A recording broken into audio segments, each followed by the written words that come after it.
primeiro deles diz respeito ao fato que nós já introduzimos, que nós não podemos olhar para essa pergunta feita, repetida, como se ela não fosse importante. Amar a Deus não apenas é classificado como o maior de todos os mandamentos, mas em 1 Coríntios 16, 22, o apóstolo Paulo diz: se alguém não ama nosso Senhor, seja anátema. A palavra anátema, ela tem dois possíveis significados. Na melhor das opções, significa algo abominável. Na pior das opções, maldito. Glória a Jesus. Boa noite a todos, a paz de Cristo. Amém. Você está feliz com Jesus? Amém. E Ele está feliz com você? Amém.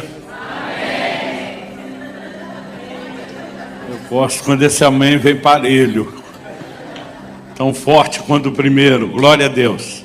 Gente, uma alegria estar aqui com vocês. Viemos no último fim de semana para inaugurar um novo auditório da nossa igreja em Braga.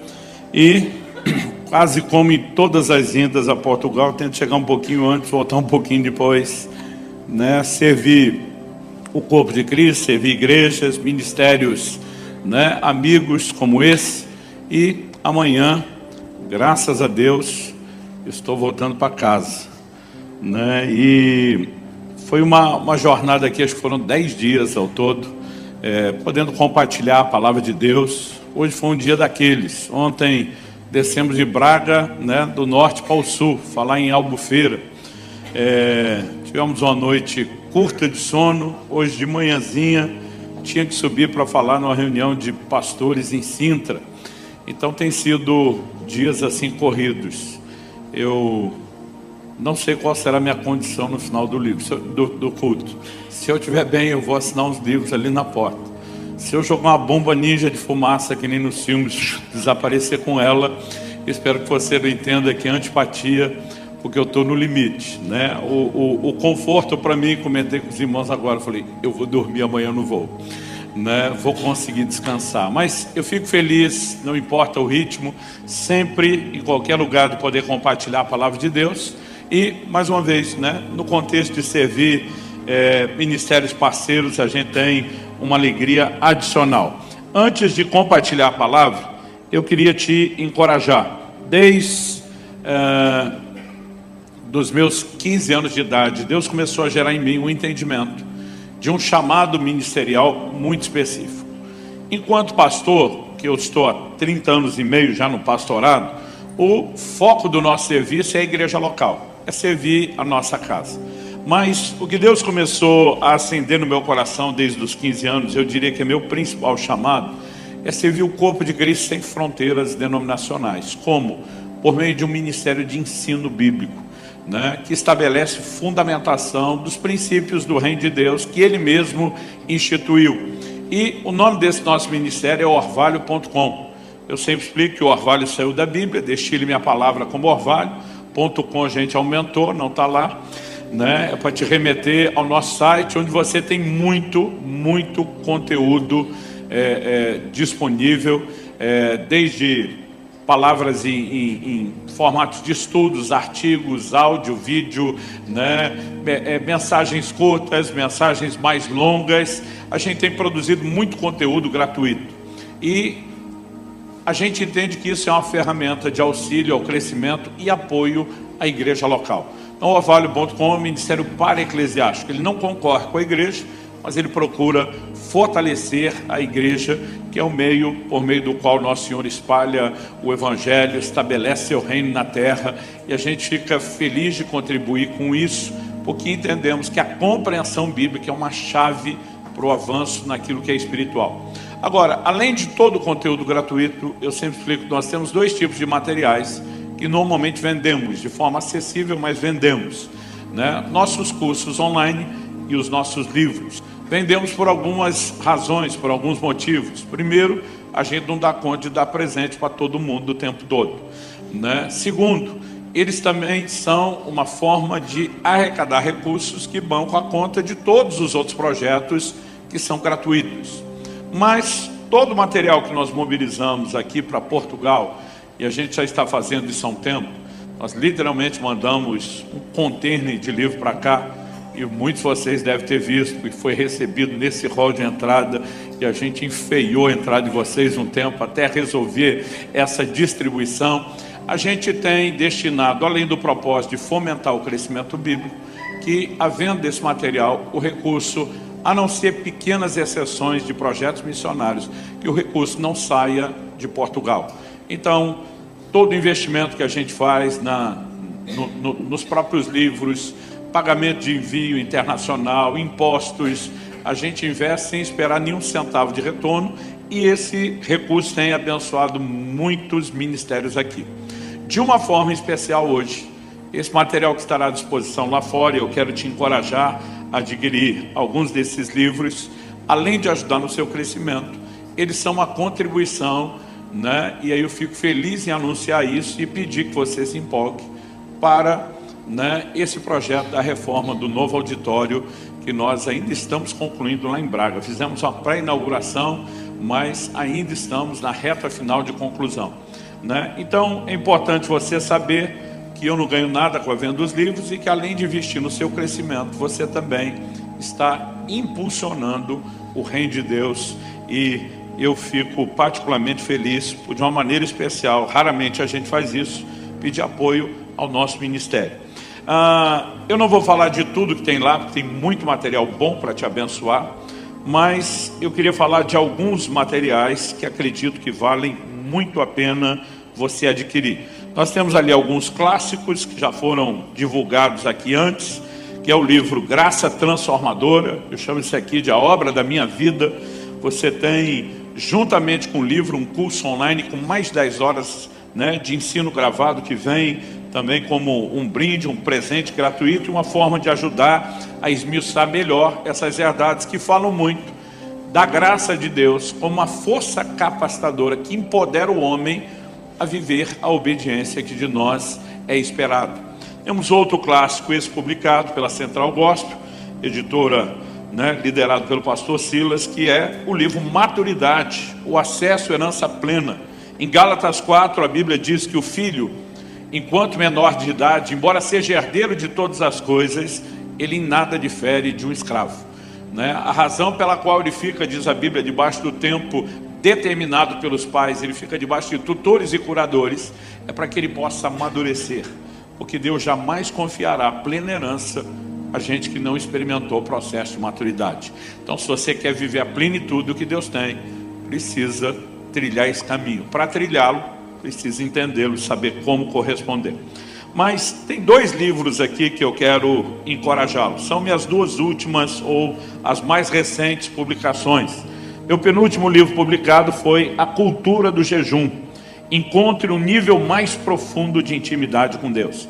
Isso tem sido uma chave que eu tenho usado e praticado ao longo de toda a minha vida, mas que nos últimos anos tem se tornado realmente algo que eu não apenas entendi com mais clareza, mas que tem sido um divisor de águas na minha vida. E a publicação mais recente saiu agora há poucos meses. Eu estou fazendo, né, uma turnê no Brasil todo para promover essa mensagem, que é um encargo que Deus nos deu.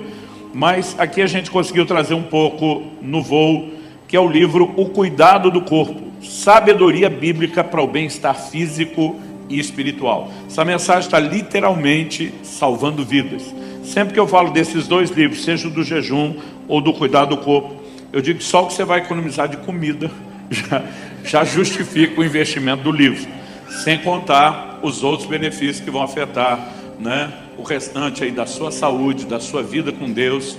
E muitas vezes o cristão não dá a atenção que deveria a essa matéria. Eu espero que no futuro Deus nos permita ter tempo, falar a respeito dessas coisas, porque o direcionamento hoje é outro. E o assunto que eu vou pregar, ele foi o que deu origem a esse livro, que é um clássico do nosso ministério. De todo o coração, vivendo a plenitude do amor ao Senhor. Quando questionaram a Jesus qual era o maior mandamento, Nosso Senhor nem titubeou. Ele respondeu sem hesitar: amarás o Senhor teu Deus de todo o teu coração, com toda a tua alma, com todo o teu entendimento e com todas as tuas forças. Amar a Deus, e não apenas amá-lo, mas amá-lo com o que eu chamo de amor total, é aquilo que de principal se requer de nós. Há 30 anos atrás, o Espírito Santo me questionou: se esse é o maior mandamento, por que é que se fala tão pouco sobre isso na igreja? E eu fiquei chocado, porque eu pensei, nunca ouvi um pregador abordar o assunto. Às vezes a gente ouvia menções da necessidade de se voltar ao primeiro amor, mas desenvolver o tema eu nunca tinha ouvido. E é mais fácil a gente julgar os outros do que a nós mesmos. Quando eu estava pensando no trabalho que os outros pregadores não fizeram, o Espírito Santo me questionou, e você, por que é que nunca pregou sobre o assunto? Eu emudeci, eu não tinha uma resposta, mas eu tomei a decisão aquele dia, eu vou estudar o assunto, não apenas porque eu preciso entendê-lo, mas porque primeiro eu tenho que praticá-lo, e depois eu quero transbordar. E o que de melhor, nesses 30 anos a gente tem entendido, vivido e ensinado, você pode acessar nesse material. Enfim, vamos trabalhar. Vocês estão prontos para receber a palavra de Deus? Amém. Abra sua Bíblia no Evangelho de João, no capítulo 21. Evangelho de João, capítulo 21. E nós vamos começar lendo do verso 15 ao 17. Mas se depois da leitura você puder deixar aberto, daqui a pouco tem mais alguns versículos do capítulo que eu gostaria de passar com vocês. João capítulo 21, de 15 a 17. Eu vou ler na Almeida Revista Atualizada. O texto sagrado diz assim: depois de terem comido, perguntou Jesus a Simão Pedro: Simão, filho de João, amas-me mais do que esses outros? Ele respondeu: sim, Senhor, tu sabes que te amo. Ele lhe disse: apacenta os meus cordeiros. Tornou a perguntar-lhe pela segunda vez: Simão, filho de João, tu me amas? Ele respondeu: sim, Senhor, tu sabes que te amo. Disse-lhe Jesus: pastoreia as minhas ovelhas. Pela terceira vez Jesus lhe perguntou: Simão, filho de João, tu me amas? Pedro entristeceu-se por ele ter dito pela terceira vez: tu me amas? E respondeu-lhe: Senhor, tu sabes todas as coisas, tu sabes que eu te amo. Jesus lhe disse: apacenta as minhas ovelhas. Bom, eu quero tomar esse texto como ponto de partida e uma espécie de trilho para a nossa conversa, para a nossa reflexão de hoje. Jesus fez por 3 vezes basicamente a mesma pergunta a Pedro. E o que eu quero te mostrar pela palavra de Deus é que isso não é uma pergunta qualquer. Já adiantei o assunto dizendo que quando questionaram Nosso Senhor sobre qual era o maior mandamento, ele responde sem hesitar que é amar a Deus com amor total. Logo, ao discutir o assunto, perguntando a Pedro se o ama, Jesus não está abordando algo irrelevante. A gente pode dizer que, na verdade, essa pergunta é crucial. E talvez esse possa ser o melhor tema para a mensagem de hoje, uma pergunta crucial. Antes de discorrer sobre o texto, eu queria dar um pano de fundo de como Deus me levou a entender o texto. E isso começa há 30 anos atrás. No finalzinho de 93, eu iniciei minha experiência como pastor. E no início de 94, eu não me lembro exatamente se isso aconteceu no final de março ou início de abril, mas já há 30 anos atrás, Deus me permitiu, logo no início do ministério pastoral, sem muita bagagem ou experiência, estar diante de uma situação. Tínhamos na época, a igreja era recém-iniciada, tínhamos um culto de celebração no domingo. Começamos uma reunião na terça-feira à tarde, voltado a um pequeno grupo que fez um clamor.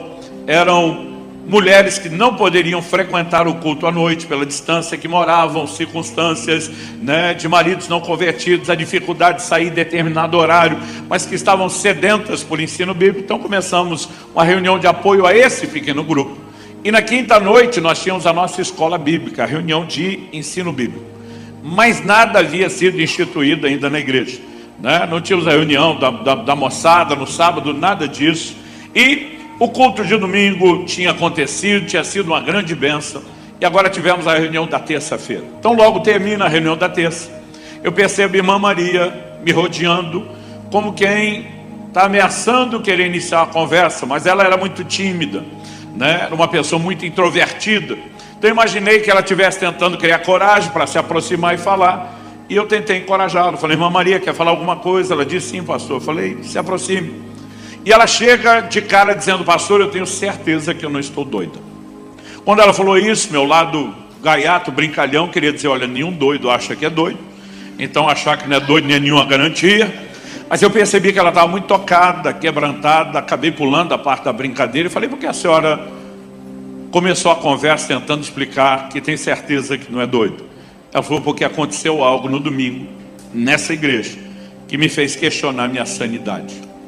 Ela diz, nós estávamos no meio do louvor e adoração, aquele tempo maravilhoso, pastor, aquele momento da música tal, e de repente eu ouço um barulho de ferro retorcendo, vindo do alto, do telhado. Nós tínhamos acabado de entrar naquele salão e começamos os cultos antes de ter condição para até mesmo colocar um forro. Então o telhado estava todo à mostra. Toda a estrutura de sustentação do telhado era de metal, as telhas eram de zinco, então quando ela ouve o barulho de metal retorcendo, imediatamente ela achou que o telhado estava caindo, desabando. Ela diz, quando eu olho para cima, meu susto foi maior do que o de quando eu ouvi o barulho. Ela diz, eu vi o telhado da igreja se abrir de fora a fora, de uma metade a outra. Ele diz, metade do telhado enrolou para um lado, como quem abre uma lata de sardinha, metade do telhado enrolou para o outro. E ela diz, eu estou olhando aquela cena assustada, apavorado, que é isso que está acontecendo. E ela diz, então eu vejo os céus se rasgando de fora a fora. E também cada metade se recolhe como fosse um rolo de tecido. E ela diz, pastor, eu vi o Senhor Jesus. Ela diz, eu não podia ver o rosto dele, porque brilhava mais do que umas 10.000 vezes o sol. Mas ele, rodeado de anjos, era perceptível por aquela manifestação de glória quem era. Ela diz, mas um dos seus braços estava estendido, a mão aberta. Ela diz, e o que eu vi naquela mão não foi uma cicatriz. Ela diz, o que eu vi foi um buraco, como se o cravo nunca tivesse fechado. Ela diz, o outro braço, no entanto, não estava estendido para o lado. Estava estendido em nossa direção, a mão fechada, um dos dedos apontado em riste na nossa direção. Ela diz, e por 3 vezes ele fez a mesma pergunta. E a pergunta dele foi, tu me amas? Ela diz, pastor, eu entendi porque a Bíblia compara a voz de Deus com um trovão. Porque é uma voz muito forte e barulhenta. Eu olhava do lado e perguntava, ninguém está ouvindo esse barulho todo? Do telhado e agora dessa voz ainda mais barulhenta. Ela diz, então a voz trovejou a 2ª vez, tu me amas? Ela diz, isso se repetiu a 3ª vez. Ela diz, então os céus se fecharam, o telhado voltou ao normal. Ela diz, foi só nesse momento que eu me dei conta que aquilo era uma visão. Porque era tudo tão real que para mim o telhado tinha aberto literalmente. Ela diz, pastor, eu fui para casa e eu fiquei de cama desde domingo à noite até hoje, a terça-feira. Eu não me levantei ontem. Ela diz, não que o meu corpo tenha ficado enfermo, mas ele reagiu debilitado diante da força da visão. Eu estou ouvindo a irmã Maria falar e eu não consigo te explicar o que é que está acontecendo dentro de mim. Porque eu sei que aquilo não é coisa comum, usual. Irmã Maria era relativamente uma nova convertida. Foi profundamente impactada por Deus, se tornou uma crente dedicada, fiel, piedosa. Primeira vez que ela pisa dentro de um dos nossos cultos, ela vem com um câncer, um cancro no estado avançado, e ela foi instantaneamente curada, sem que ninguém tocasse nela. O poder de Deus se manifestou no seu corpo e mudou completamente aquela condição. Me deixa fazer uma pausa para você que está aqui hoje com alguma necessidade. Hebreus 13:8 diz que Jesus Cristo é o mesmo ontem, hoje e o será para todo sempre. O meu Jesus que curava os enfermos nas praias da Galileia e durante todo o exercício do seu ministério, continua fazendo as mesmas coisas hoje, porque embora tenha morrido por mim e por você, ressuscitou, está entre nós e se move de forma gloriosa. Aquela mulher entregou a vida para Jesus na primeira entrada na igreja, quando percebeu tudo o que tinha acontecido. Impactada com o testemunho, toda a família vem a Cristo. O marido dela era um alcoólatra, vivia mais deitado do que de pé, do tanto que bebia. Um dia desse alguém comentou lá no Brasil, mas bebia muito. Eu falei, olha, usando uma expressão que eu não sei se os daqui entendem, falei para você ter uma ideia do tanto que bebia, do golinho que dava para o santo morreu de cirrose. Era nesse nível. Mas ele foi instantaneamente liberto pelo poder de Deus. Toda aquela família foi salva, os filhos se converteram, e aquela casa estava vivendo um avivamento. Então desnecessário explicar que a irmã Maria, por conta de tudo aquilo, se torna uma mulher de oração e começa a experimentar coisas extraordinárias na sua vida. Mas o que ela está me contando, eu nunca vi ninguém relatar na vida. Uma visão aberta, gloriosa do Senhor Jesus daquela forma. Eu só me lembro de ter censurado a irmã Maria e ter dito, irmã Maria, como a senhora vai embora de um culto desse, com uma visão dessa, sem contar nada? E eu falei uma grande bobagem. Falei para ela assim, pode ser que Deus esteja querendo falar alguma coisa. Se depois de tudo isso só pode ser que Ele queira, você imagina quando Ele quiser mesmo. Mas eu lembro que eu não sabia o que fazer com aquilo. E, como um bom crente, que não apenas quer ganhar tempo, mas entender a vontade de Deus, eu falei para ela, vamos orar. Porque eu não sabia o que fazer com aquilo que ela estava me falando. Então, a terça-feira terminou, a quarta passou e chega a quinta-feira. Quinta-feira fui visitar uma família da igreja no horário nobre, o almoço. Eu era um pastor ainda solteiro e além de executar o ministério tinha que garantir a sobrevivência. Então as pessoas me chamavam muito nessa época, né, para almoçar com um, com o outro. E aqueles eram irmãos queridos, amigos. Pastor, passa aqui, mesmo seja rápido, come com a gente, vai ser uma alegria recebê-lo. Então fui eu e um outro pastor, que como eu ainda não tinha sido redimido, não tinha família, né, e passamos lá só para ter um momento rápido, de garantir a sobrevivência e um social curto. Não era uma visita pastoral. Mas quando entramos e eles foram servindo a mesa, era uma dinâmica de pouco tempo no almoço durante a semana, eu dei falta de que a filha mais nova do casal, eles tinham 2 filhas, ela não estava à mesa, Tássia. Ela devia ter 7 para 8 anos de idade na época. E eu pergunto à mãe, cadê a Tássia? Ela falou, não, ela está no quarto, não vem. Eu falei, está doente? Ela falou, não. Desde que acordou, tudo que essa menina consegue fazer é orar e chorar. Ela nem foi à escola. Uma criança não querer escola, a gente entende. Mas nem comer, porque está orando e chorando desde a hora que acordou. Não me diga você, uma criança de 7 para 8 anos, que isso é normal. Eu pergunto àquela mãe o que aconteceu. Ela falou, pastor, ela teve um sonho muito impactante. E eu falei, o que ela sonhou? Ela falou, olha, toda vez que ela tenta falar, ela chora, mas juntando os pedaços, entre um choro e outro, foi mais ou menos o seguinte. Ela sonhou que nós estávamos num culto, lá na igreja. O período do louvor e adoração terminou, o senhor sobe a plataforma para pregar, e quando o senhor subiu, o telhado da igreja abriu de fora a fora. E eu pensei, vai começar tudo de novo. Mas a visão não era exatamente a mesma. Ela diz, e ela viu o Senhor Jesus descendo, e ele se colocou em pé ao seu lado na plataforma. Sorriu de uma forma muito meiga e gentil para o Senhor. O abraçou e disse, Luciano, pode sentar, que quem vai pregar sou eu. Eu falei, o que é que deixou sua filha tão emocionada pelo fato de eu não pregar? E ela falou, não, pastor. Ela disse que o que a deixou nesse estado, que ela ainda não se recuperou, é o olhar do Senhor Jesus. Ela diz, mãe, nem no mundo inteiro existe tanto amor como eu vi naqueles olhos. Ela falou, pastor do céu, isso não pode ser um sonho qualquer. Minha filha está profundamente tocada. A questão que tem coisas que você ouve e se emociona apenas de alegria. Mas algo me pegou por dentro quando eu vi aquele sonho. Eu não consigo te descrever o que aconteceu, mas eu oro que algo parecido aconteça com você nessa noite. E de repente eu mal consigo comer, eu não vejo a hora de ir embora. E eu lembro que eu corri para casa literalmente depois daquele almoço. E eu só lembro ter passado pela porta do apartamento onde morava e já ter me jogado no chão da sala, ali no tapete, prostrado, orando, chorando, dizendo, Deus, eu não sei o que está acontecendo. Todo mundo resolveu ver Jesus essa semana. Eu nunca vi nada igual, nem antes nem depois, gente. Estou falando de algo que foi há 30 anos atrás, mas nunca tinha visto nada igual antes e nunca vi depois. Eu falei, mas são 2 ocorrências. E eu começo a questionar e perguntar, Senhor, o que é isso? Esse sonho que mexeu tanto comigo, ele não pode ser literal. Eu não creio que o Senhor vai vir pessoalmente pregar no púlpito da minha igreja. Se for, me avisa que eu chamo a imprensa, fico em pé do seu lado. Faço questão de lhe fazer companhia. Mas eu falei, eu creio que isso tudo tem que ser simbólico, mas eu não estou entendendo nada. E nessa hora eu posso te dizer que veio a mim a palavra do Senhor. Não quero parecer, está no patamar dos profetas do Antigo Testamento, mas era a maneira de se explicar que o Senhor falou de forma personalizada. E também não quero parecer que isso acontece o tempo todo, toda hora. Mas naquele dia foi de fato uma manifestação profética. E Deus diz, é evidente que o sonho não é literal e é simbólico. Eu falei, mas eu não estou entendendo o que ele significa. O Senhor me disse, eu estou tentando falar com a minha igreja desde domingo e vocês não deixam. Nessa hora eu lembrei da visão da irmã Maria. E eu entendi ele dizendo, já se passou a reunião de domingo, já se passou a de terça.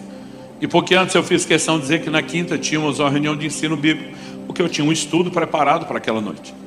O Senhor me disse, você pode dar esse estudo qualquer outra quinta-feira. Hoje eu tenho a minha palavra para falar com a minha igreja. E é nessa hora que eu questiono o Senhor, e o que é que o Senhor quer falar com a sua igreja? E o Senhor me diz, qual é o único texto da Bíblia que tem as 3 perguntas que a irmã Maria me ouviu fazer. Então não vim pregar a visão da irmã Maria, nem o sonho da Tássia. embora esse pano de fundo para mim é importante, antes de compartilhar o que eu vou compartilhar. Nesse momento Deus me guia a esse texto e começa a me trazer compreensão de fundamentos bíblicos, e é isso que eu preciso compartilhar com você hoje. O primeiro deles diz respeito ao fato que nós já introduzimos, que nós não podemos olhar para essa pergunta feita, repetida, como se ela não fosse importante. Amar a Deus não apenas é classificado como o maior de todos os mandamentos, mas em 1 Coríntios 16, 22, o apóstolo Paulo diz: se alguém não ama nosso Senhor, seja anátema. A palavra anátema, ela tem dois possíveis significados. Na melhor das opções, significa algo abominável. Na pior das opções, maldito. Qualquer que seja a aplicação, não é boa. E ele está falando ao povo da igreja, aos irmãos convertidos. Se algum de vocês não ama Jesus, ou seja, se a sua relação com Ele não está sendo construída e fundamentada em amor para com Ele, seja anátema. Ou seja, não há como eu e você vivemos a plenitude das bênçãos de Deus sobre nossas vidas apenas porque estamos crendo em intervenção. Há uma série de coisas que nós precisamos fazer, entre elas uma resposta de obediência e devoção ao maior mandamento, que é não apenas amá-lo, mas amá-lo com amor total, de todo o coração, com toda a nossa alma, com todo o nosso entendimento, com todas as nossas forças. E de repente textos que eu nunca tinha reparado, prestado atenção na vida, começam a aparecer e viram meu coração. Efésios 6, 24, a graça seja com todos aqueles que amam nosso Senhor Jesus Cristo com amor incorruptível. Evidente que a graça não é só para esses. A Bíblia diz em Romanos 5 que Deus nos amou quando ainda éramos seus inimigos, que a graça, superabundou onde o pecado tinha abundado. Mas quando ele está falando de graça sobre aqueles que não deixam o amor se corromper, ele não está falando do início do que Deus começou a fazer em nós. Ele está falando de algo mais sendo derramado na vida daqueles que dão a devida resposta de amor ao Senhor. Então o assunto não é sem importância. Dito isso, eu queria que a gente pudesse entender algumas coisas. E a primeira delas, eu quero começar com as razões da pergunta que Jesus faz. E o primeiro tópico que eu quero destacar aqui é a necessidade de uma autoavaliação sincera que cada um de nós tem. A sua autoavaliação sobre o quê? A respeito de onde estamos em relação ao nosso amor para com o Senhor Jesus. Por que é que Jesus faz a pergunta que fez a Pedro por 3 vezes? Ele não está esperando apenas ouvir uma afirmativa ou negativa, sim ou não. Tu me amas? Sim. Tu me amas? Não. Aliás, no verso 17, Pedro vai responder: tu sabes todas as coisas. Basicamente, ele está dizendo para Jesus: o Senhor não está perguntando porque precisa saber a resposta. Então, se ele não está perguntando porque precisa saber a resposta, está perguntando por quê. Há algumas coisas que nos levam à inferência de que a ideia é uma autoavaliação. E não é apenas eliminar a lógica de que é porque ele não precisa saber a resposta. Primeiro, em cada uma das perguntas nós temos alguns elementos que não se repetem nas 3. Na primeira, Jesus pergunta: tu me amas mais do que esses outros? Por que é que Jesus perguntaria a Pedro se ele o ama mais do que os demais?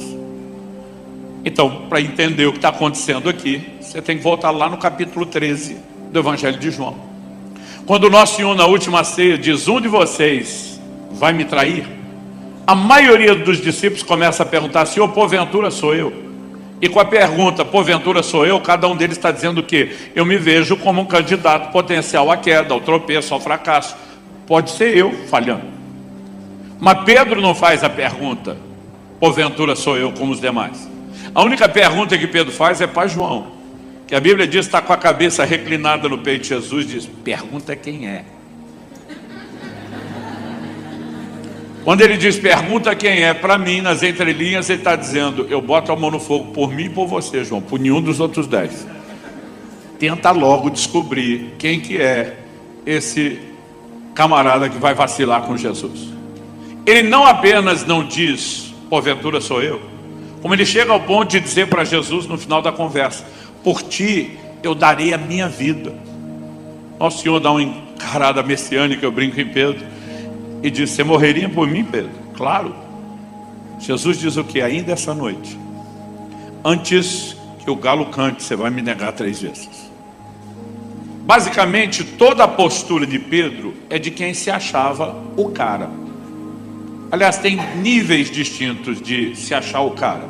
Tem o mais comum e tem aquele mais absurdo. Qual o mais absurdo? O mais absurdo, eu brinco, é de um jogador, né, da seleção brasileira, da época que a gente ainda ganhava algumas coisas. E quando classificou a seleção brasileira para a Copa de 94, quando a gente estava ameaçando não entrar, eliminando o Uruguai por 2-0, ele dá uma entrevista em cadeia nacional de televisão no final do jogo. Ele diz que quando ele nasceu, Deus olhou para ele e disse: "Este é o cara." Para quem não sabe quem é, a dica está aí do jeito de falar. Então, eu brinco que tem o cara que acha que é o cara e tem o cara que acha que até Deus acha que ele é o cara. É o mais alto nível de ser o cara. E Pedro estava mais ou menos nesse nível. Eu te amo como ninguém, eu morro pelo Senhor, não tem ninguém aqui que te leva a sério como eu. Agora você conhece a história e sabe que a hora que a coisa realmente apertou, Pedro vacilou. Ele até tentou algo no início, defender Jesus com espada, corta um pedaço da orelha de Malco, servo do sumo sacerdote, mas você conhece o texto do Bíblia. A Bíblia diz que Jesus o repreende, manda guardar a espada, cura a orelha de Malco. E eu acho que é a hora que Pedro pensa: o Senhor quer mesmo ser preso e sofrer as consequências até o fim, que podem incluir a morte. Deus te abençoe. E a Bíblia diz que se cumpriu naquela noite a escritura que diz: ferirei o pastor e o rebanho se dispersará. Não sobrou um. Todo mundo correu. O Evangelho de Marcos é o único que dá o detalhe de que havia um jovem enrolado num lençol. E que quando os guardas tentaram prendê-lo, ele larga o lençol e foge nu, tamanho desespero. Isso nos dá a entender que não queriam prender só Jesus, queriam prender todo mundo que estava com ele. E essa é a razão pela qual os demais fugiram. Não queremos ser presos nem sofrer as consequências. No entanto, João descreve que Pedro e o próprio João vão seguindo Jesus de longe para ver como é que a história termina. O que significa o seguir de longe? Se virarem tentar prender, a gente corre de novo. Se não se importarem, nós vamos acompanhando para assistir o desfecho. Então Jesus chega, e é quando ele é levado, né, para aquele início daquela farsa, daquele julgamento, que a Bíblia menciona que João era conhecido do sumo sacerdote. Isso é dado bíblico. Nós não sabemos como. A tradição cristã diz que ele fornecia peixe lá. Não sabemos se é isso. Há uma lógica, até porque ele era pescador, então a probabilidade é grande. Mas não podemos dizer isso com certeza. Mas a Bíblia diz que ele era conhecido. E se ele é conhecido, todo mundo sabe que João é discípulo de Jesus. Mas é aí que vai fazer sentido a pergunta que a criada faz para Pedro: você também é discípulo dele? De Jesus? Tipo, esse nós sabemos que é. E você? Pedro diz: eu não. Ele nega a primeira, ele nega a segunda, ele nega a terceira. O pior é que na terceira, o Evangelho de Marcos, é que foi escrito debaixo da tutoria, da mentoria de Pedro. Revela que Pedro soltou imprecações. É o jeito bonito de dizer que ele praguejou. Pedro xingou alguém. Nós não sabemos se ele xingou a criada ou se ele xingou o próprio Jesus para tentar deixar claro que não era discípulo. Mas ele vai ao extremo de tentar garantir. Então o galo canta, você conhece a história, ele chora amargamente, cai em si. E agora Nosso Senhor, depois de ressuscitado, encontra Pedro e pergunta: e aí, Pedro, você me ama mais do que esses outros? Traduzindo, você ainda acha que é o cara? Você ainda acha que seu amor está lá na estratosfera do jeito que você achava? Outro motivo que me faz acreditar que o propósito da pergunta é uma autoavaliação é um jogo de palavras que você encontra também no original grego. Ele sozinho talvez me indicaria isso, mas somando aos outros argumentos que nós estamos apresentando, tem peso. Quando Jesus pergunta: Pedro, tu me amas? Haviam diferentes palavras usadas no koineu grego antigo, a língua em que foi escrito o Novo Testamento, que conotavam diferentes expressões de amor. Por exemplo, a palavra pouca conhecida do nosso público, storge, ela é usada para falar de amor familiar. Se storge for aplicado, família está envolvida. Não era aplicada fora desse contexto. Mas, por exemplo, a pergunta que Jesus faz a Pedro é: Pedro, tu me amas? Agapau, uma derivação de ágape, o amor sacrificial, o amor perfeito. Pedro responde: tu sabes que eu te amo, filéu. amor fraternal, amor de amigo, amor de irmão. E ainda existe uma quarta palavra, usada e traduzida como amor, que é a palavra eros. Ela tem a conotação da intimidade física e sexual do casal.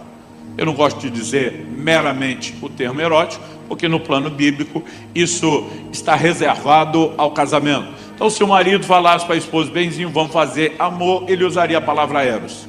Se ele falasse, o que já seria um milagre de uma ação de Deus na família, eu amo minha sogra, seria estorte, né? Se ele dissesse que tem um bom relacionamento com os vizinhos, no máximo filéu. Mas normalmente, quando entrava Deus e as coisas mais sérias, ágape. Então Jesus pergunta para Pedro, não só você me ama mais do que esses outros, ele diz, você me ama agapau, aquele amor sacrificial, daquele que você diz está disposto a morrer. E aí Pedro vai responder, amar eu amo, mas não é tudo que eu achava que era, é filéu. A primeira tradução para a língua portuguesa da NVI, a Nova Versão Internacional, nessa época em que Deus estava falando comigo nesse texto, tinha acabado de sair. Só tínhamos o Novo Testamento pela Sociedade Bíblica Internacional. E a primeira versão tinha sido traduzida assim, Pedro, tu me amas? E Pedro responde, tu sabes que eu gosto de você. Imagina a moça perguntando para o rapaz, namorado ou noivo, benzinho, você me ama? E ele respondendo, te considero muito. Nós sabemos a encrenca que esse cara se meteu. Primeiro, não é o que ela está perguntando. Segundo, não é o que ela quer ouvir. Então Jesus insiste numa segunda pergunta. Pedro, tu me amas agapau? Pedro insiste na resposta. Tu sabes que eu te amo filéu. Amar eu amo. Não é tudo que eu prometi, nem o que o Senhor está me perguntando. É um pouco menos. Então vem a terceira pergunta. E a terceira pergunta é aquela da qual Pedro se entristece. O verso 17 diz, Pedro se entristeceu pela terceira pergunta. Não pela primeira nem pela segunda. O que tem de diferente na terceira? A terceira pergunta é, Pedro, tu me amas filéu? Agora Jesus desiste de tentar trazer Pedro para o seu nível e ele desce para o nível de Pedro. Para mim, é o momento de dizer, é só isso mesmo que você tem a oferecer. E é o momento que ele vai dizer, é só isso. A geração de antigamente lá no Brasil dizia, amar eu amo, mas não é aquela Brastemp. Não é aquelas coisas. Ele está dizendo, é só isso. E o que nós percebemos é que Jesus está tentando levar Pedro a uma compreensão do lugar onde ele se encontra em relação ao amor para com ele. E Pedro tem que admitir que não amava tudo que achava. Gente, nesse dia em que Deus está falando comigo essas verdades, Ele expôs minha vida e meu coração de uma forma que eu não consigo te explicar. Eu me lembro quando ainda adolescente, o pastor termina de pregar, nem fez apelo, eu fui de oferecido. Levando meu lugar, vou lá na frente, dobro meu joelho e digo, Jesus, estou aqui, consagrando a minha vida para ser um mártir da causa do Evangelho. Me oferecendo para morrer pelo Evangelho. Agora você acha que alguém é doido de tentar enganar Deus, que sabe tudo? Quando a gente faz uma coisa dessa, não é porque a gente está mentindo para Deus, é porque a gente acredita que ama mais do que ama de verdade. Naquele momento, se eu não achasse que amava a ponto de morrer, não teria dito. E acho que Pedro também não teria falado a mesma coisa.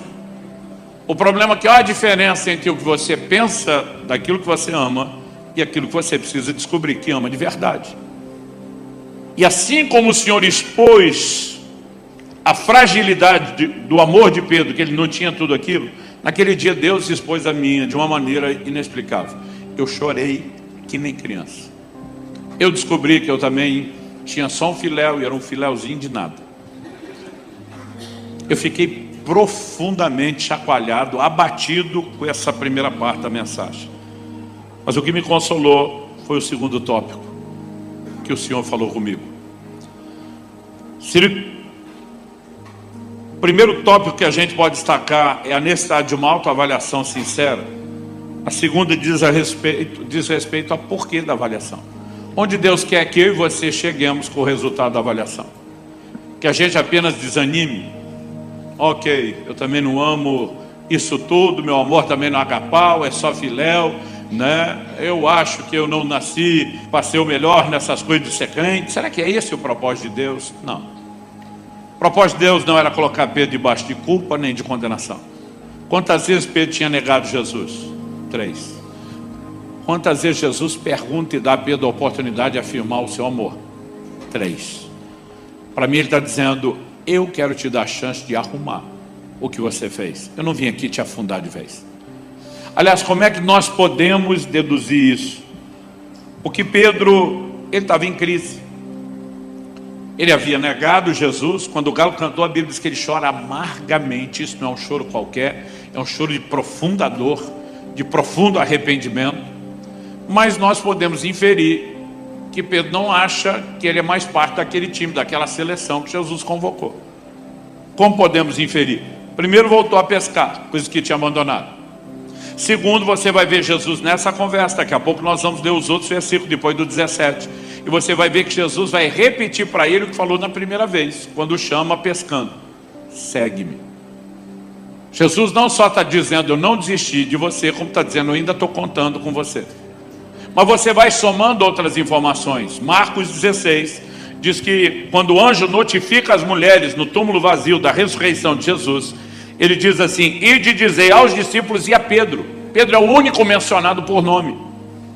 Porque provavelmente se não fosse mencionado por nome, ele pensaria, essa mensagem não é para mim, é só para quem é discípulo de verdade. Não é para quem fez o que eu fiz. E algo que eu e você precisamos entender é que Deus não nos trata de acordo com os erros do nosso passado, nem com a limitação do nosso presente, mas Ele enxerga o potencial do nosso futuro. E eu quero te mostrar isso pela Bíblia. Quando Jesus pergunta a Pedro, você me ama com amor agapau? Não, Senhor, é só filéu. Certeza que você não é o cara que morreria por mim? Não, Senhor, me empolguei, achei, descobri que não é isso tudo. Amar eu amo é menos, mesmo ele admitindo que é algo menor. Se você observar lá no texto de João 21 que nós lemos, a continuação, nós lemos do 15 ao 17. A continuação está no 18. Em verdade te digo, que quando eras mais moço, tu te cingias a ti mesmo e andavas por onde querias. Quando, porém, fores velho, estenderás as mãos, outro te cingirá e te levará por onde não queres. Gente, durante anos, desde a minha adolescência, nas minhas bíblias de estudo, eu botava um ponto de interrogação do lado do verso 18, com a sinalização de mistério. Por que eu ficava tentando entender isso? Quando fores velho, estenderás as mãos, ou te cingirá, te levará para onde não queres. E eu ficava perguntando, o que é que significa isso? A gente, a resposta literalmente debaixo do nosso nariz, no versículo seguinte. O 19 explica, disse isso para significar com que gênero de morte Pedro havia de glorificar a Deus. E depois de assim falar, acrescentou-lhe, segue-me. Então presta atenção, quando Jesus está dizendo, quando você era mais moço, não é só idade cronológica. Quando for mais velho, também não é só idade cronológica. Aqui ele vai falar de processos de amadurecimento. E diz, antes você mandava no próprio nariz, se governava, ia onde queria. Quando você for mais velho, outro vai te levar para onde você não quer. Você não será mais aquele que se governa. Quando você chegar a esse ponto, estenderás as mãos, olhe para cá. Disse isso, estender as mãos, para significar com que tipo de morte haveria de morrer. Morte por crucificação. Quando eu era criança e lia que Jesus morreu na cruz, eu achava que era só Jesus e os dois ladrões, ninguém mais na terra. Demorou para entender que o Império Romano crucificou incontáveis milhares de pessoas.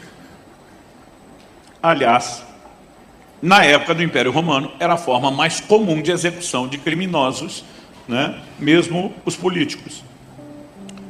E de repente Jesus está olhando para Pedro e aparentemente você pode achar que não é uma boa notícia, porque ele está dizendo, Pedro, você vai morrer. Mas para mim é uma boa notícia. Por que é uma boa notícia? Porque Pedro primeiro lá atrás diz, eu amo a ponto de morrer, e quando vê o perigo de morrer, foge. E descobre que não ama a ponto de morrer. Agora ele está dizendo para Jesus, eu te amo bem menos do que eu achava. Jesus está dizendo, ok, essa é a sua realidade agora. Mas deixe-me mostrar, Pedro, para onde sua vida está indo. Chegará um momento onde você terá o agapau. Chegará um momento onde você estará pronto para morrer por mim. E a tradição cristã diz que Pedro não apenas foi crucificado, mas que no momento de ter sido crucificado teria dito, não sou digno de morrer com o meu Senhor. E pediu que o crucificassem de cabeça para baixo. Isso me faz lembrar aquela declaração do livro de Isaías, que para mim é muito forte. Não esmagará a cana quebrada e nem apagará o pavio que fumega. Apagar o pavio que fumega, você entende mais ou menos a possibilidade de que ele possa reacender. Mas o que é que significa não esmagará a cana quebrada? Eu demorei muito tempo para entender isso. Há 30 anos atrás, quando comecei a pastorear, fui fazê-lo no interior do Paraná, uma das maiores potências agrícolas, né, um dos estados de maior produção agrícola do Brasil. Quando eu chego na cidade do interior, que movimentava a economia era a agricultura, não demorou muito tempo e um fazendeiro da igreja me disse: pastor, o senhor veio da Selva de Pedra, precisa conhecer e se ajustar melhor ao nosso contexto cultural. Ele disse assim: o primeiro sábado de manhã que o senhor estiver livre, eu quero fazer um tour agrícola com o senhor. Falei: o que é isso? Ele foi te mostrar os campos, como que funciona plantio, acompanhamento, estocagem, colheita, te mostrar o que movimenta a economia da cidade, que é uma realidade muito diferente do que o senhor conhece. Primeiro sábado livre, lá fui eu com ele numa caminhonete. Eu fiquei abismado quando eu me deparei com aqueles campos de plantio de trigo sem fim. Você não vê o fim daquelas coisas. E eu não tinha ideia, nem vendo nenhuma imagem por televisão, o que quer que seja, que aqueles campos eram tão imensos. Mas ele está andando com a caminhonete, enquanto ele vai me dando aula, explicando, ele vai parando, fazendo o trabalho dele, colhendo amostras, fazendo registros, tudo aquilo é devidamente loteado. Enquanto ele está todo fazendo o trabalho dele, nós já estamos há pelo menos uma meia hora andando na plantação de trigo com a caminhonete. E eu já chego um momento, eu mal consigo ouvi-lo. Eu só consigo ficar olhando o retrovisor e ver que onde ele passa tem 2 carreiros de trigo atropelados. Porque a caminhonete está passando em cima de tudo aquilo. E depois de meia hora com ele atropelando o trigo, eu não aguento mais ouvi-lo. Eu falo: cara, desculpa, você faz isso todo dia? Ele diz: todo dia. Mas você tem que ficar atropelando o trigo, indo e voltando? Eu falei: faz meia hora que você está atropelando o trigo. Ele falou: eu faço isso uma média de 3 horas por dia. Eu olhei para ele e falei: daqui a pouco não tem mais trigo. Você vai ter atropelado tudo. Gente, esse cara parou a caminhonete, ele ria. Mas ria que dava para ver que estava se divertindo. Ele falou: pastor, por favor, desça. Eu falei: não, você me pegou na cidade, vai me devolver lá, não vou descer. Ele falou: não, desça comigo que eu vou lhe mostrar alguma coisa. Ele desceu, eu tirei a chave, com medo de que aprontasse uma, e ele me leva atrás da caminhonete. Tá aqueles 2 trilhos, carreiro de trigo amassado no chão. Ele aponta aquilo e fala para mim: o senhor acha que isso não levanta? Eu falei: se eu acho, eu tenho certeza. Quanto pesa uma caminhonete dessa? Umas 2 toneladas? Impossível esse trigo levantar. Ele falou: pastor, o trigo levanta. Eu falei: impossível. Ele disse para mim: pastor, olha para o lado da direita, nessa direção que eu vou apontar. Vou pedir para o senhor abaixar a altura dos seus olhos até a altura do trigo, porque ele cresce todo parelho. Aí vai ficar fácil o senhor ver. Olha nessa direção, vê se o senhor vê alguma irregularidade. Quando eu olhei, tinha 2 carreiros onde o trigo era 1 palmo abaixo dos demais. Eu olho a largura de cada carreiro, a distância de um e outro. Eu olho atrás da caminhonete, eu olho aquilo. Falei: não, você não está querendo dizer que passou ali e ele está terminando de levantar. Ele falou: ali faz 2 semanas. Minha cabeça parece que explodiu. Ele falou: olha aqui para trás. Aqui nessa direção você não precisa nem abaixar muito. Dá para ver 2 carreiros onde o trigo estava mais ou menos 2 palmos bem estendido, se levantando. Ele falou: ali faz 1 semana. Eu falei: impossível isso levantar. Ele falou: pastor, impossível é só se fizer isso. Aí ele ajoelha e pega 2 dedinhos e ele simplesmente vai onde o caule estava quebrado quando a caminhonete passou em cima, e ele esmaga o caule, a cana. Ele diz: pronto, agora é impossível, esse não levanta mais. É lógico que estamos falando do trigo verde, não maduro, mas ele está dizendo: se só quebrar, recupera. Se esmagar, não recupera. A hora que ele fala isso, minha cabeça abriu. Eu lembro de Isaías falando para agricultores: ele não esmagará a cana quebrada. Não importa o que foi que nos atropelou, ele não roubará de nós a chance de se reerguer. E agora ele está diante de Pedro. Ele não está ali para jogar pedra em Pedro, para culpar Pedro, para condenar Pedro. Ele está tentando inspirar: ok, Pedro, te fiz perceber que não ama tudo que ama, mas não é para você ficar parado aí. Eu quero te mostrar que o amor pode crescer, que você pode chegar lá. E quando eu olho para a sua vida, Pedro, eu não estou focado no tropeço do passado, nem na limitação do presente, um amor que não é tão grande. Eu enxergo o seu futuro, o seu potencial, eu vejo o seu crescimento, eu vejo onde você vai chegar. Ou seja, Ele não apenas quer que a gente saiba que o amor pode crescer, mas Ele quer nos empurrar nessa direção. Porque o maior mandamento não é apenas amar a Deus, gente, é amá-lo de todo o coração, alma, entendimento e força. E se nós o amamos com algo menor do que isso, ainda não chegamos onde deveríamos chegar. O problema é que às vezes a gente se engana achando que chegou e não está indo mais a lugar nenhum. Quando Ele mostra que não chegamos, não é para desanimar a gente, é para nos encorajar a perseguir o alvo. E Ele está dizendo, você pode chegar lá, você pode alcançar. Então deixa-me te dizer uma coisa, Deus acredita em você mais do que sua mãe. Porque mãe é mãe, fala sério. Eu li uma vez uma matéria de uma mãe que foi assistir o filho desfilando na parada militar. E o menino conseguiu a façanha de marchar no compasso trocado do resto da tropa. Enquanto todo mundo erguia a perna direita e a esquerda, e ele vai invertido o tempo todo, e a televisão acompanha do início ao fim. Não sei como acharam a mãe no final. E foram perguntar para ela, o que a senhora achou do seu filho marchando no compasso errado da tropa? Ela falou, meu filho não fez nada errado, quem estava errado era o resto da tropa. E mãe é mãe, fala sério. Não vê nada de ruim, só vê tudo de bom. Mas deixa eu dizer, diferente da mãe que não quer ver, Deus enxerga o que você será. Ele enxerga o seu crescimento. E Ele acredita em você mais do que sua mãe. Então, se por um lado o entendimento do primeiro aspecto da mensagem me arrebentou, acabou comigo 30 anos atrás, porque eu descobri que eu também só tinha um filéu e um filéuzinho de nada. O segundo começa a me trazer consolo, começa a me trazer conforto, porque de repente eu começo a perceber que só há um propósito dele nos fazer questionar. Não é apenas descobrir onde estamos para que a gente pare, é justamente focar no que falta, para que a gente avance. Dito isso, em terceiro e último lugar, o que ele me chamou a atenção naquele dia foi para que mesmo que Pedro diga, Senhor, olha, amar eu te amo, mas não é isso tudo, não é agapau, é só filéu, eu não amo tudo que eu achava, eu estou aquém. Mesmo assim, diante de cada uma das três respostas, o que é que Jesus fala para Pedro? Você vai ter uma variação nas palavras, mas a essência da mensagem, ela é basicamente a mesma. Na primeira pergunta ele diz, apacenta os meus cordeiros. Na segunda ele diz, pastoreia as minhas ovelhas. Na terceira, apacenta as minhas ovelhas. Basicamente o que Jesus está dizendo para Pedro é o seguinte, Pedro, se você me ama, eu quero que você me mostre isso, não apenas com palavras. Eu quero que você me mostre isso com ações. 1 de João 3,18 diz, amados, amemos não de boca nem de língua, mas de fato e de verdade. Isso não significa que a gente não possa declarar a Deus que o amamos, cantar ao Senhor Jesus que o amamos, mas que nossas ações têm que fazer coro com as nossas palavras. Mas ele não apenas está dizendo que em vez de só falar, a gente deve demonstrar. Ele fala sobre demonstrar isso de uma maneira específica. Basicamente ele está dizendo, Pedro, se você me ama, então demonstre isso amando aqueles que eu amo. Então importe-se com aqueles com os quais eu me importo.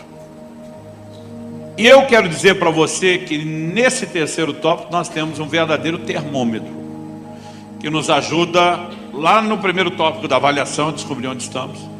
Nos ajuda no segundo tópico a realmente ponderar se estamos ou não crescendo no nosso amor. Qual é o termômetro? Quem ama, trabalha. E é importante que a gente fale isso. Eu, honestamente, demorei poucos meses depois de Deus ter me falado isso, para reprovar no primeiro teste. Eu lembro de um grupo de irmãos, no início do meu ministério pastoral, que eu apelidei de os tribulosos. Tente você adivinhar por que eu dei a eles esse apelido. Eles trouxeram tanta confusão num rebanho que estava começando, que chegou um dia que eu me aborreci. E eu falei para Deus, quer saber, não aguento mais, estou fora. Eu lembro que eu entro no quarto, pego minha mala, começo a juntar minhas coisas, falei para Deus, vou-me embora. O Espírito Santo diz, você não me ama, você não ama esse povo para sacrificar por eles. Falei, o que eu amava deu para vir até aqui, deu para sacrificar até aqui, daqui para frente não amo mais, não sacrifico mais nada. O Senhor pergunta, você me ama? Eu falei, o Senhor sim, eles não, vamos deixar claro. Tipo, para você ainda tem mais. O dele já acabou. Nessa hora o Espírito Santo falou comigo: se você me ama, desfaça essa mala e fique por amor a mim. O Senhor diz: eu dei minha vida por cada um deles. Eu não vou desistir de nenhum deles. Se você não consegue fazer isso por amor direto a eles, faça por amor a mim. A minha vontade é dizer: apelou, hein? Mas é lógico que eu desfiz a mala. E eu não sei te dizer, ao longo de 30 anos de ministério, quantas vezes rolou um clima entre eu e a mala.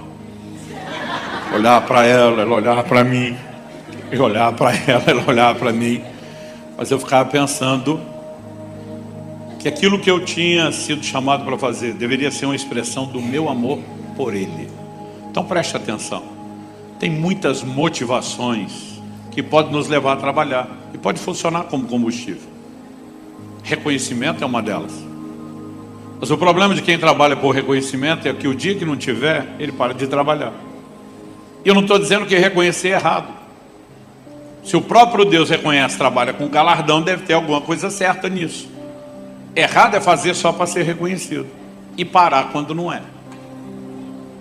Quando eu era ainda garoto, eu comecei a receber palavras proféticas do que seria meu ministério.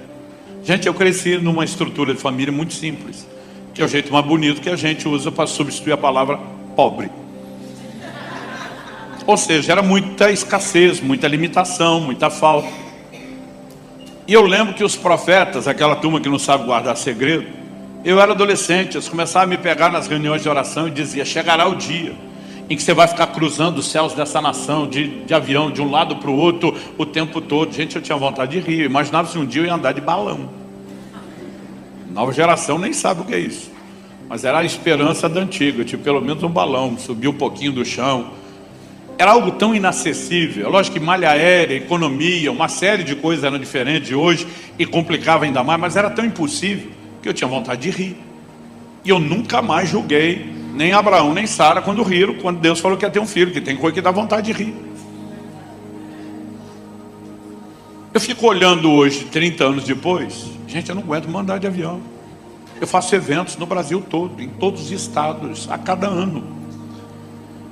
Agora, naquela época era uma coisa tão absurda que assustava. Mas quando eu comecei aos poucos ver o ministério desenvolver e consequentemente entrar num lugar de usufruir de algumas coisas que eu nunca tive acesso, meio que mistura na sua cabeça o pensamento de uma espécie de glamour. Primeira vez que eu fiquei no hotel foi na Barra da Tijuca. A barra não era essa barra toda que é hoje lá no Rio de Janeiro, mas já era uma barra de respeito. O contexto em que ficamos, o milagre foi conseguir dormir uma noite só, é outra conversa, mas eu fiquei, pela primeira vez entrei no hotel.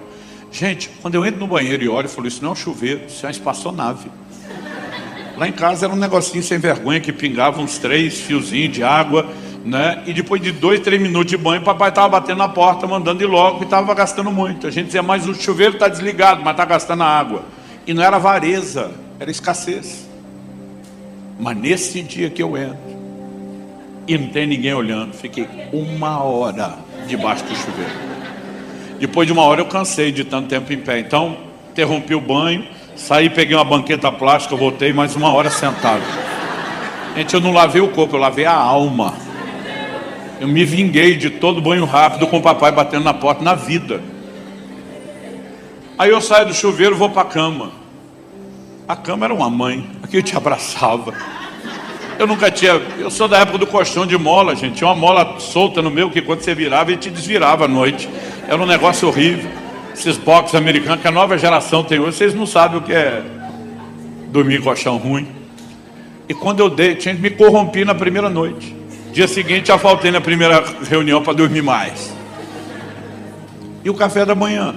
O café da manhã eu comia até o umbigo virar para fora. Não tinha dinheiro, gente. A hora que saísse do hotel, não ia almoçar, não ia jantar. Era jejum o resto do dia, compulsório. Então, tinha ofertado no evento que a gente estava o dia antes, o dinheiro da comida. Não tinha mais nada para comer. Então, vamos aproveitar. Eu nunca tinha visto tanta comida na vida. Então, essas coisas deixavam a gente deslumbrado. Mas deixa eu te dizer uma coisa. Tudo que te empolga e deslumbra no início, simplesmente perde esse poder quando você se acostuma. Eu tenho comido o melhor dessa terra. E durante muitos anos eu não consegui esconder isso do meu tamanho. Ultimamente me converti nessa área. Mas Eu lembro de um dia que eu chego numa casa em São Paulo, gente, parecia coisa de filme. Me mandaram buscar no aeroporto. São Paulo, a capital, eu indo pregar. Um motorista, gente, parecia coisa de filme, o cara uniformizado, com cap e tudo. Me leva aí dirigindo à frente, eu sentado no banco de trás. Até hoje não sei que carro era aquele, que modelo de carro era aquele, nunca tinha visto na vida.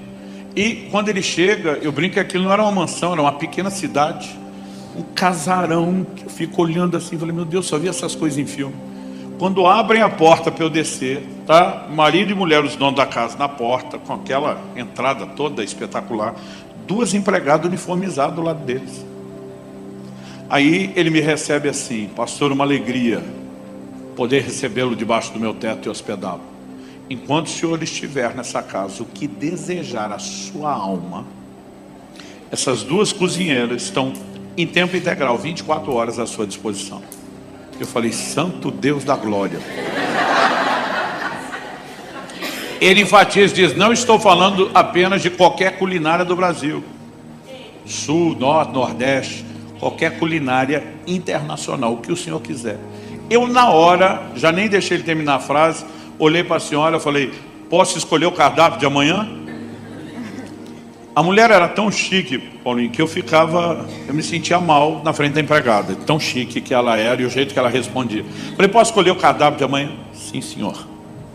Eu falei, olha, para amanhã, na hora do almoço, eu vou querer arroz, feijão e ovo. Falei isso, a mulher me olha, assim, assustada, dona Cá, falou, não, acho que o senhor não entendeu. Eu falei, não, quem não entendeu você. Foi você. O senhor queria me impressionar, já me impressionou, mas lembra do que desejar sua alma? A minha alma quer comer arroz, feijão e ovo. Posso ou não posso? Eu fico imaginando a cara do cara assim, pensando, para que eu contratei 2 cozinheiras para fazer arroz, feijão e ovo? A mulher me olha com a cara de dó e fala, mas só isso? Eu falei, bote uma rúcula. E tá todo mundo me olhando. Gente, eu nunca imaginei que ia chegar esse dia. Eu olho para ele e falo, não aguento mais comer comida chique. Eu cresci comendo arroz, feijão e ovo. Eu preciso de arroz, feijão e ovo. Posso? Eles podem. Porque tudo aquilo que te empolga agora não vai te empolgar mais quando virar comum. Então a pergunta é, qual será o seu combustível para expressar o amor na área que ele expressa, que ele espera que você expresse? Se é só reconhecimento, para de fazer quando não reconhece. Se a empolgação com isso ou aquilo vai diminuir. Primeira vez que eu viajei de avião, a gente é bobo demais, gente. Eu me achava até mais importante. E você descobre quando vê a pessoa tirando foto até do bagageiro, assim, você fala, marinheiro de primeira viagem. Eu ficava olhando o aeroporto, dizia bem mais limpinho que a rodoviária. Eu achava a taxa de embarque cara, ia no banheiro só para gastar a taxa de embarque, mesmo sem precisar. Mas chega uma hora que você olha para isso e não tem mais graça. Eu não aguento mais aeroporto, não aguento check-in, não aguento tempo de avião, não aguento aquela voz que anuncia voo 3, 7, 8, 4. Teve um dia eu estava no aeroporto do Galeão, gritei, fala direito! A pessoa do meu lado falou, é gravado. Falei, podia gravar direito. Ninguém merece ouvir isso o tempo todo. Quando meu filho estava para completar 18 anos de idade, ele tinha terminado o ensino médio, mas ele só poderia ir estudar na universidade onde ele tinha ganhado uma bolsa de estudos lá nos Estados Unidos a partir da metade do ano, depois de completar os 18. Então ele tinha um semestre livre. Falei para ele, você vai viajar comigo, vou te discipular de perto enquanto você aguarda a hora de ir para lá. Só quando ele começou a viajar comigo, eu botei o ritmo de quando eu viajo sozinho. Eu falei, filho, você não vai ter o ritmo de viagem em família. Família eu mudo por causa de vocês. Eu quero te ensinar como é minha vida, como eu trabalho, como as coisas funcionam. Você vai ter que entrar no meu ritmo. E ele começou a não aguentar. Ele dizia, pai, esse ritmo é insano, não dá para aguentar. Ele dizia, eu não tenho nem 18 anos, eu nem prego, não aguento o seu ritmo. Ele chegou em casa e começou a falar. Minha esposa dizia, Israel, deixa de ser mole. A gente viaja com seu pai. Não, mãe, não tem nada a ver, o que ele faz com a gente é diferente. Ele até ficou falando, pai, dá uma viagem dessa para elas, senão elas vão achar que eu que sou mole. Falei, tá bom, vamos cansar todo mundo. Eu lembro do dia que entramos no avião, minha esposa foi falar alguma coisa, eu falei, nosso trato é que a viagem é igual a do Israel, não é? Ela falou, é. Eu falei, não fala comigo. Botei 2 protetores de ouvido, abri o computador, comecei a trabalhar, de vez em quando ela ia falar algo. Chegamos, aeroporto, todo lugar trabalhando, resolvendo coisas. Passava na igreja, marcava reuniões com pastores, com a liderança, ia ministrar o povo e eu dizia, vocês ficam até o fim. E aí a maioria começou a dizer, nós não aguentamos. Até que um dia meu filho fez a pergunta, falou, pai, de onde o senhor tira força? Eu falei, filho, faz tempo que eu estou esperando você fazer essa pergunta. Eu falei, só tem um combustível que dura. E ele se chama amor por Jesus. Durante 17 anos antes da pandemia, eu viajei em média 3 dias por semana, quinta, sexta, sábado, eu ficava longe de casa. Deus me deu uma mulher maravilhosa, filhos incríveis, uma família fantástica. Não tem nada que tenha me doído tanto na vida como a distância deles. Ah, pastor, mas era só 3 dias, toda semana. Durante 17 anos ininterruptos. Eu falei, filho, muitas vezes eu entro no carro e estou indo pegar a estrada, eu já saio chorando. Às vezes eu estou indo para o aeroporto, eu já saio chorando. Mas sabe por que eu não paro? É quando eu lembro para quem eu estou fazendo. E se tem algo que vai nortear a sua vida, meu filho, é entender que se a gente ama Jesus, não adianta apenas falar. A gente tem que demonstrar. E por que eu estou te dizendo isso? Nós somos parte de uma geração, gente, que o comportamento mudou demais. Quando era garoto, a gente tinha a geração trabalho. Domingo era o dia da canseira. A gente ia cedo para a escola bíblica dominical, emendava o culto. Depois do culto, eu brinco que domingo era o dia de passar fome. Eu era filho de pastor, papai era o último a sair da igreja. A gente ia voltar para casa 2, 3 ônibus, chegar tarde, nem sempre mamãe conseguia adiantar o almoço. A gente mal recuperava do almoço que demorou. Já tinha evangelismo, tinha visita, tinha trabalho na rua e à noite tinha outro culto. E a gente nunca entendia por que ia em 2 cultos no mesmo domingo. Ou melhor, passava o dia envolvido com isso. Mas todo mundo respirava serviço. E alguma coisa vem mudando e a nova geração está virando uma geração de consumo. Eles não chegam à igreja com a mentalidade de construir, só de exigir e consumir. Então a pessoa chega, quer ministério infantil padrão Disneylândia. Tudo quanto é tipo de brinquedo, recurso. Mas você pede para o pai ajudar a cuidar da criança dele, não é nem dos outros. Não. Eu estou aqui só para cobrar. Se não for bom, eu vou para a concorrência. É uma mentalidade de consumo. E eu tenho olhado para uma geração que, com o perdão da palavra, eu vou usar o termo, está se tornando uma geração vagabunda. Ninguém quer fazer nada. Toda a mentalidade, como as pessoas vêm para o culto, é de consumo. Um dia um fala para mim no final da reunião, não gostei dessa música cantaram hoje. Falei, por acaso foi para você que nós cantamos? Não, agora a adoração não é mais para Deus, é para agradar a pessoa. Daqui uns dias vão fazer que nem as rádios antigamente. Liga para o líder de louvor e diz, dá para dedicar para fulano de tal a música? Está de brincadeira. Agora, se eu e você amamos o Senhor, nós vamos ter que aprender que é uma linguagem que Ele espera.